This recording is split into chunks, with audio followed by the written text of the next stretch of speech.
So we then worked with the company to come up with a solution. In this case, we wanted to eliminate EDCs, chlorine, and paste on the material, do disinfection, and produce high-quality soft water. Okay, and then we did it.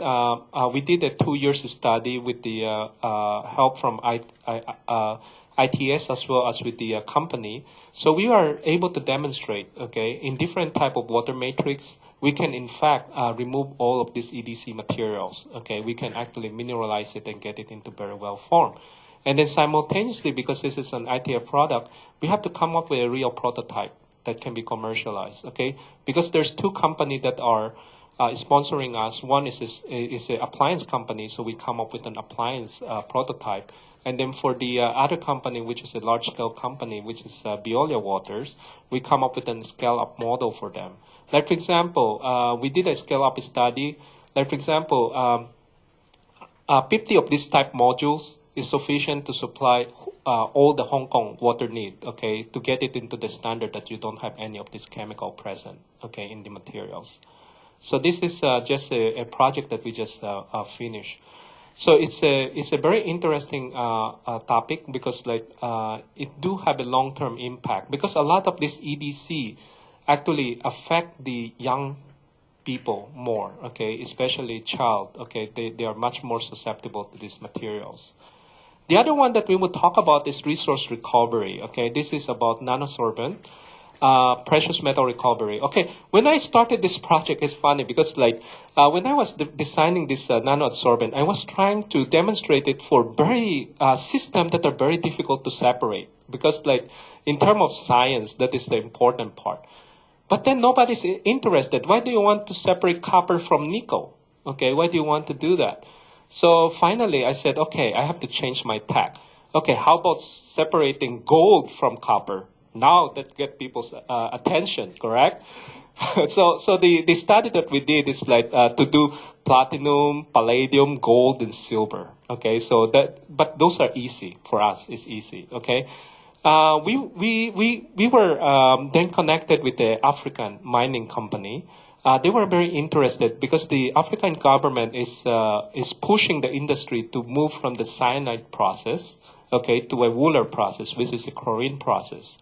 Now, the Hu process may sound very simple and straightforward, but there's a very important difference. Because the cyanide process, they can use activated carbon to get the gold, okay, and then burn it away, and then they can process it. But the Wooler process, the activated carbon doesn't work.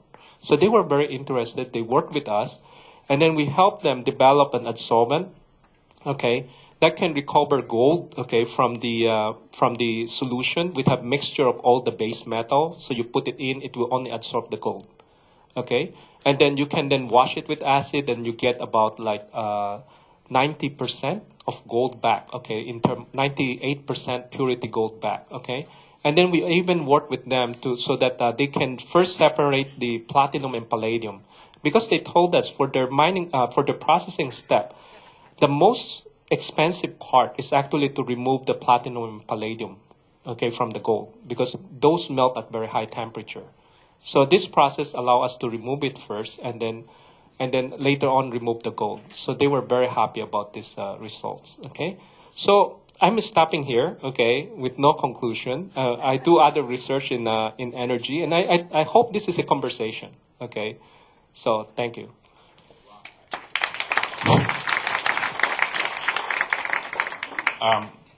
The professor has shortly, in 25 minutes, has covered 4 different, very diverse fields. I don't even know where to start. So can somebody please start by asking a question? Oh. Your water treatment Yes. Research, are you in touch with the Water Supplies Department? Is there Yes. any likelihood of its being applied to the supply of water, the treatment of water in Hong Kong, so that we get better water out of our taps? I think they should be aware of it because it's reported to ITF, and then part of the panel that are reviewing the results are actually they are part of them. And in fact, this technology, part of this technology is actually being implemented in France, okay, in Paris, okay, because in the Paris water they draw the water from the Seine River, which over the years they have accumulated like industrial chemical waste. So they have been applying this. Okay, so they had done a pilot scale test on this technology. So John, where can we get from here? Can we get in touch with the water department in Hong Kong, or to help them help sponsor us to have better water system here in Hong Kong? Or yeah, or the other one is the small water purifier.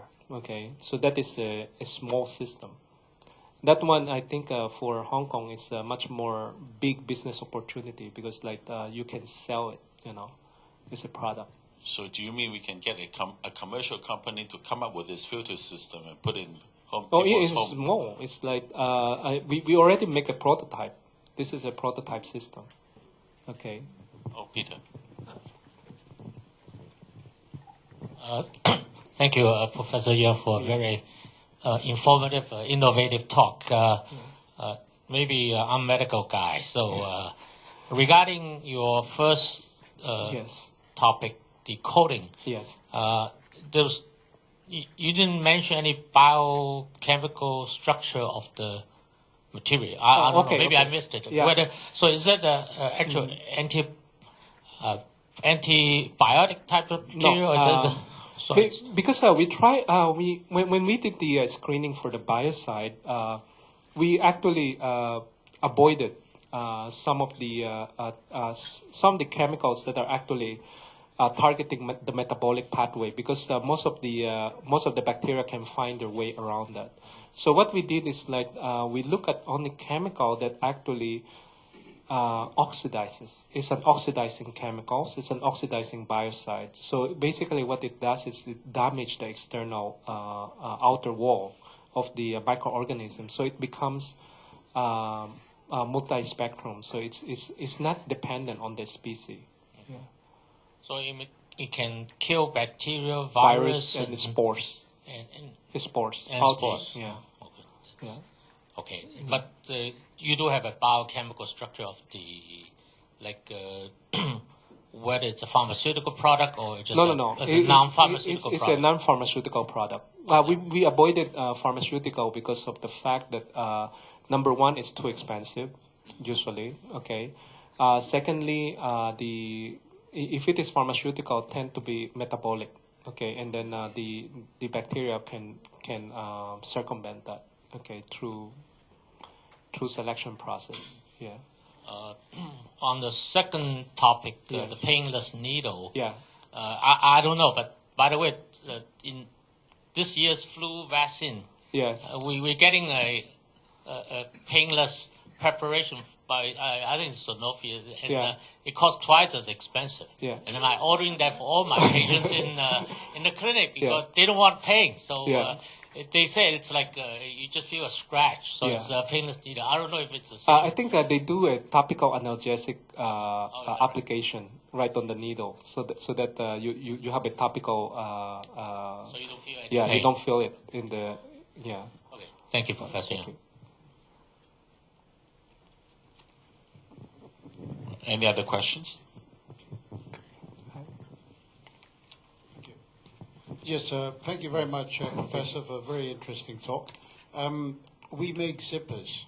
The interest about the biocoating is now its application obviously will be quite wide once when it gets fully developed. Yes. The interest from my point of view is now the coating will evaporate after a certain period.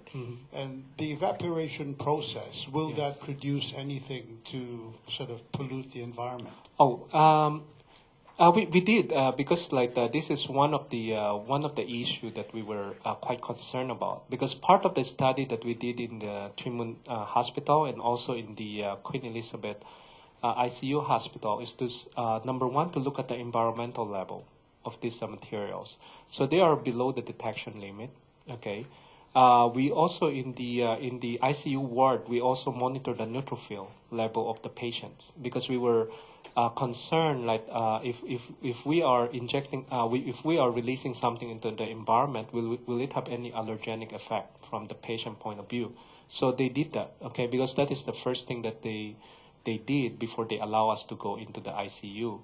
And then the third thing we also did internally within the campus, we did a 1 month study on the in the computer barn, okay, our computer classroom. And during that period, we basically announced to students that we did coding, but at the same time we do blind study. Okay, part of them are coded, part of them are not. Okay, and then we try to monitor for any reactions from the student, either skin irritation or other type of reactions. So we found out that there was none during that 1 whole month period that we are not doing it. And we even did a survey, okay, on wherein we specifically asked them whether they have a skin reaction. Now that tells me like the double-blind test is very important, because we have 2 students that mentioned that they had a skin reaction, but they were using the computer without any coding. Okay, so for us it's very very good, because we ourselves doesn't know, because the person who code, he kept the tag on the computer. Okay, and then the one that do the survey doesn't know what it is. Okay, so there's no, so this is the way that we try to get very honest opinion. And then the Queen Elizabeth Hospital, they also did an internal survey on their own medical staff and nursing.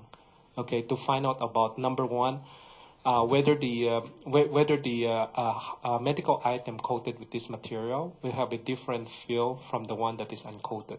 In that case, they actually tell them directly, okay, this is coated, this is uncoated. You do a comparison study. They also ask them whether they have skin reactions. Okay, so this is some of the issues that they were very concerned about.